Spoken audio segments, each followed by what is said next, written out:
Salman Alfarisi. Salman Alfarisi, what was his story? Salman Alfarisi was the son of the firekeeper. So his father taught him how to keep the fire going and whatnot. So he would go and take care of the fire and come back home. That's his job. They are priests of the fire. They're priests of the Zoroastrian or the Majus, as we call them. So Salman Alfarisi would go to the fire and keep on lighting it up. He said, and he's narrating the story himself, he said on the way there, on the road there, there was a monk who had his small monastery. You know, the monks had a little cave, they have a monastery, and he would be worshipping, singing his hymns, praying all day and all night. And it intrigued me that this person has a different religion. And I passed by every day and I'd listen to his hymns, I'd listen to his chantings. And it was mesmerizing. And it attracted me. So one day I had the guts to basically go and ask him, can you tell me about your religion? And so the monk began to preach Christianity to Salman Alfarisi. And slowly but surely, Salman Alfarisi realized that what he's doing is idolatry, and what the monk has is a version of Tawheed and worship Allah and whatnot. So he became attracted to Christianity and he secretly converted. He secretly converted. When his father found out, his father locked him up with chains, prevented him from leaving the house, tortured him, because he's the priest. How can your own son convert to... So it's a big matter of shame. And attempted to exterminate him. So Salman Alfarisi managed to escape from his own house and run away to Syria, which is the land of Christianity. And the monk had already told... The monk had been executed because he converted the son of the priest, so they killed the monk. But the monk had told him that, go to such and such a monastery and you will find people of my thought. So Salman Alfarisi went there, and then to make a long story short, every time he went, he became the disciple, the main disciple of the monk, and the monk taught him how to worship. He remained a Christian. When each one died, he would tell him to go to another one. And this happened 4 times. When each one died, he would say, okay, now you go to this guy. So he went to that guy. And he went to... When he came to the 4th one, when the 4th one is about to die, listen to what he says.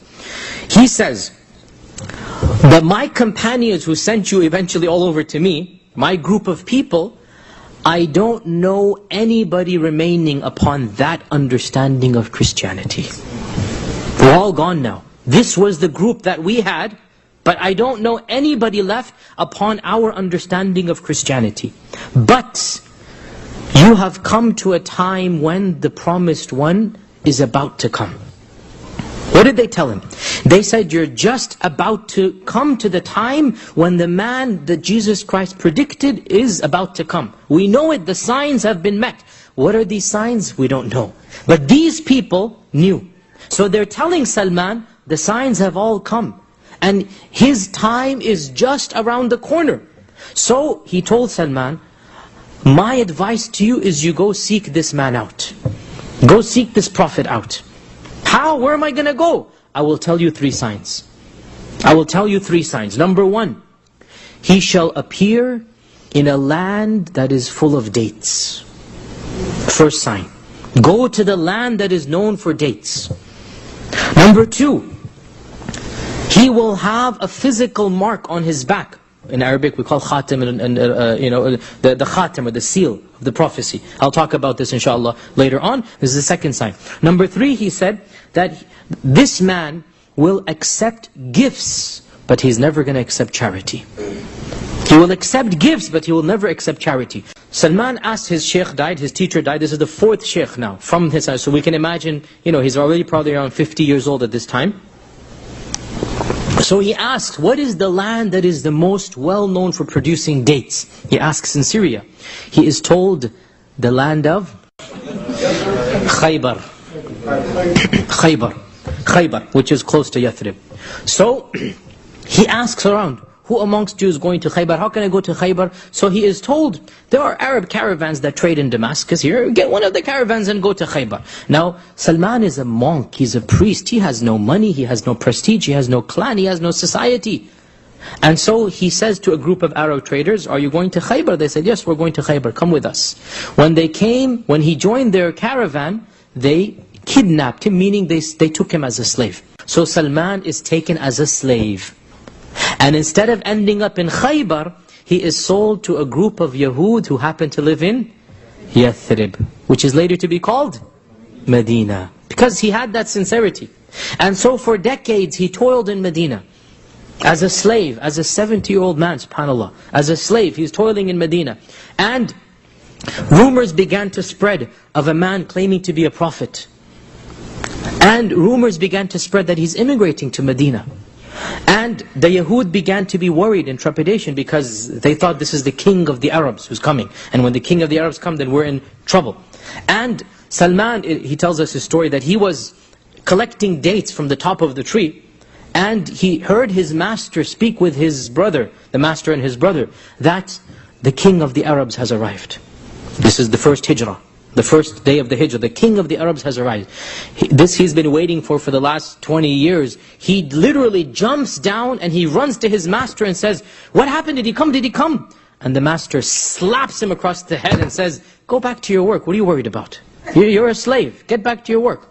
So Salman goes back, finishes what he's doing. When he finishes the chores that are assigned to him, he takes some of his dates, which was his own food, and he comes to the Prophet ﷺ. This is on the second, third day that he's in Medina. And he says that, "I heard that you're a stranger in this town. Here is some charity for you." Puts it in front. So the Prophet ﷺ tells the Sahaba, "Kulu, eat," but he doesn't eat anything. The second day after his chores are over, he brings another plate and he says, "Today I have come with you with some date, and this is a gift to you." So the Prophet ﷺ tells the Sahaba, "Kulu," but he eats as well. So Salman, now his heart is racing. This is a land of dates. He's, one sign has been met. Now what do I do to get to the third sign? So he stands up and he goes behind the Prophet ﷺ, trying to take a peek, if he can look into his shirt to see what he can do. And when this old man goes behind the Prophet ﷺ and starts peering and peeking, the Prophet ﷺ understood. So he unbuttoned his shirt and he lowered it. He lowered it behind his back to literally show him the pigeon mark, the khatam. And when Salman saw this, he began crying and he began wailing and screaming. He came and he kissed the hands and the feet of the Prophet ﷺ, and he told him his whole story. And the Prophet ﷺ said, "We must help you for your freedom." And the people put a ridiculous price on him. When they knew the Prophet ﷺ wanted him, they said, "You must give us," I forgot now, is it 150 dates, 150 date trees. Date trees. Salman says, "Where can I get 150 date trees from?" So the Prophet ﷺ said, "Next time it's the season to plant the seeds, call me."